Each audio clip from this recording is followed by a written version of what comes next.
मुझे किस तरफ जाना चाहिए, इस तरफ या फिर उस तरफ? मेरे पास एक सेब है, मैं इसे सुबह खाऊं, दिन में खाऊं या फिर रात में खाऊं? बच्चों, क्या आपने देखा कि हम हर रोज चुनाव करते हैं? अब बेका की तरफ से आपके पास कुछ चुनाव करने के लिए है। हेलो सबको, मेरा नाम है बेका। आज मैं आप सभी को एक रिडल दूंगी। पहले दरवाजे के पीछे बहुत तेज आग लग गई है। दूसरे दरवाजे के पीछे तेजाब की बारिश हो रही है, जिससे आपका शरीर जल जाएगा। तीसरे दरवाजे के पीछे एक भालू है जिसने 2 साल से कुछ नहीं खाया। आप अंदर जाने के लिए कौन सा दरवाजा चुनेंगे?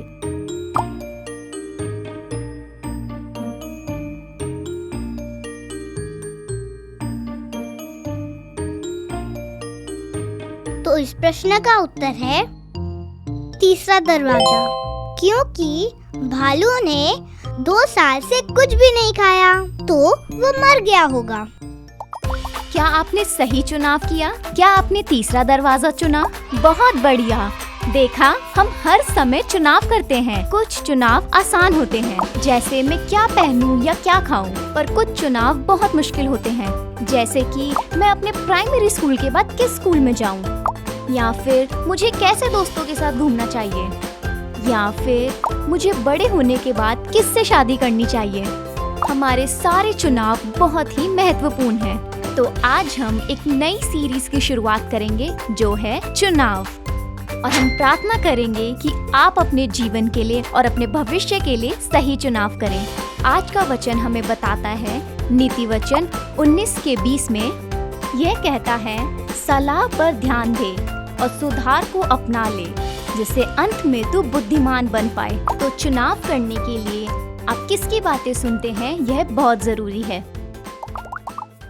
हाय बच्चों, आज हम शुरुआत करेंगे पहले लेसन के साथ कि हमें किसकी सुननी चाहिए। हमें परमेश्वर के वचन को सुनना चाहिए। मेरे हाथ में ये क्या है? ये कंपास है। कंपास एक ऐसा यंत्र है जो हमें दिशा बताती है। इसमें 4 मुख्य दिशाएं हैं जो हमें ये बताती है, उत्तर, दक्षिण, पूर्व, पश्चिम। और इस कंपास में एक सुई हमेशा उत्तर की तरफ रहती है। तो अगर मैं पूर्व दिशा जाना चाहता हूँ तो मुझे ढूंढना होगा इस यंत्र में उत्तर दिशा कहाँ है। तो फिर मुझे पता चलेगा कि मैं किस दिशा में जाना चाहता हूँ। इस समय यह पूर्व है, ये दिशा मुझे मिल गया।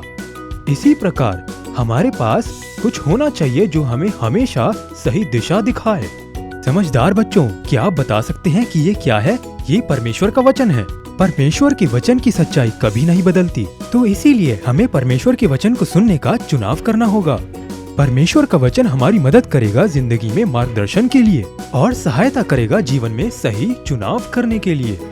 आइए देखें क्या होता है जब जीवन में कुछ चुनौतियाँ आती हैं। हमें क्या करना चाहिए? आइए अभी इसे देखते हैं। तो बच्चों, मुश्किल चुनाव करते वक्त हमें किसकी सुननी चाहिए? उदाहरण के लिए आपकी अध्यापिका को पता चलता है कि आपने गृह कार्य नहीं किया। अरे नहीं, मैं अपना होमवर्क करना भूल गई। मैं क्या करूं? शायद मुझे अपने टीचर को बोलना चाहिए मैं बीमार हूँ, या मुझे ये बोलना चाहिए मेरे कुत्ते ने मेरा होमवर्क फाड़ दिया। अरे नहीं, मैं क्या करूं? क्या करूं? किसकी सुननी चाहिए? परमेश्वर के वचन की सुननी चाहिए। बाइबल हमें बताती है हमें झूठ नहीं बोलना। मैं टीचर को सच बताऊंगी। मैं बोलूंगी मुझे माफ कर दो क्योंकि मैंने अपना होमवर्क नहीं किया। अरे, तुम मेरे से क्यों टकरा रहे हो? अंधे हो क्या? बाइबल हमें बताती है हर किसी को क्रोध करने में धीमा होना चाहिए। कोई बात नहीं, मैं जानता हूँ आपने जानबूझ के नहीं किया। कोई बात नहीं। जब जीवन में चुनाव लेना हो तो हम किसकी ओर मुड़ें? हमें हमेशा पहला परमेश्वर के वचन की ओर मुड़ना है, क्योंकि परमेश्वर का वचन हमें हमेशा सही और बेहतर दिशा दिखाएगा। और जिस प्रकार हमारे मित्रों ने समझा कि परमेश्वर का वचन क्या कहता है और उन्हें परमेश्वर के वचन को सुनने का चुनाव किया, आप बता सकते हैं कि उन्होंने सही निर्णय लिया, परमेश्वर को खुश कर दिया। तो बच्चों, हमेशा याद रखें, परमेश्वर के वचन की सुने। बच्चों, हमें किसकी सुननी चाहिए?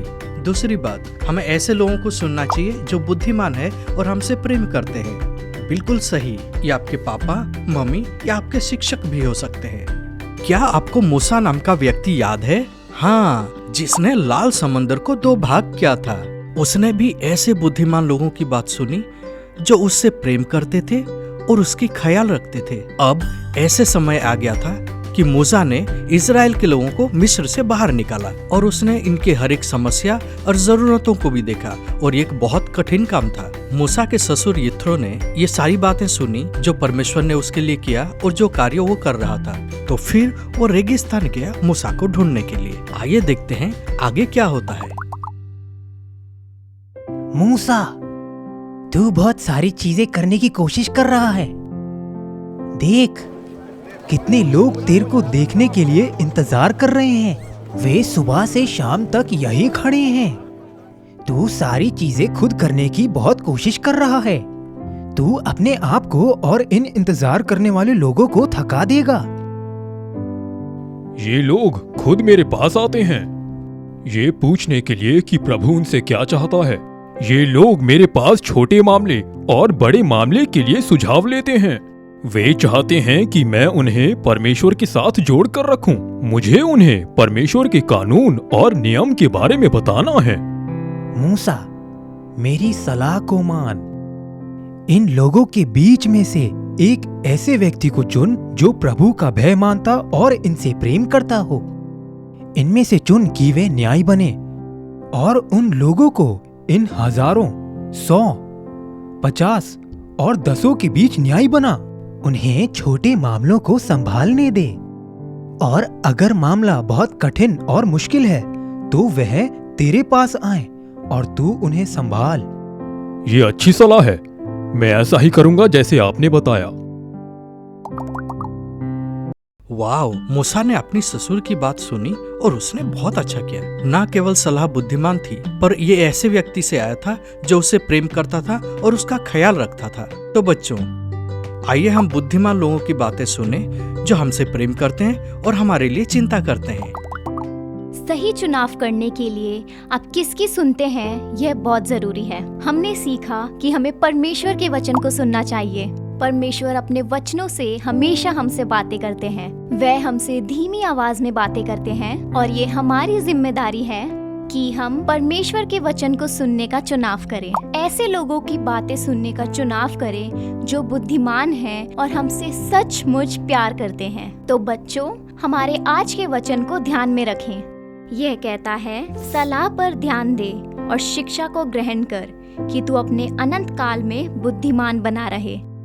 चलिए हम प्रार्थना करेंगे और परमेश्वर से बुद्धि और ज्ञान मांगेंगे ताकि हम अपने जीवन और अपने भविष्य के लिए सही चुनाव कर पाएं। तो आइए हम अपने हाथ उठाएं और अपनी आंखों को बंद करके परमेश्वर से प्रार्थना करें। परमेश्वर, हम आपका धन्यवाद देते हैं कि आप हमसे प्रेम करते हैं और हमारे जीवन और भविष्य के लिए अच्छा चाहते हैं। हम आपसे प्रार्थना करते हैं कि हमारे सारे चुनाव पवित्र आत्मा के द्वारा हो, कि हम आपके वचन के द्वारा सही चुनाव करने पाए और ऐसे लोगों की सलाह लें जो हमसे बुद्धिमान हैं और हमसे प्रेम करते हैं। पवित्र आत्मा, हम आपका धन्यवाद देते हैं कि आप हमें सही राह दिखाएं। हम आपका धन्यवाद करते हैं और आपको सुनने के लिए अपने हृदय और अपने कानों को खोलते हैं। यीशु मसीह के नाम में मानते हैं, आमीन। आमीन। परमेश्वर आपको आशीष दे बच्चों। मैं प्रार्थना करती हूँ कि आप सभी अपने जीवनों के लिए सही चुनाव करें। आमीन।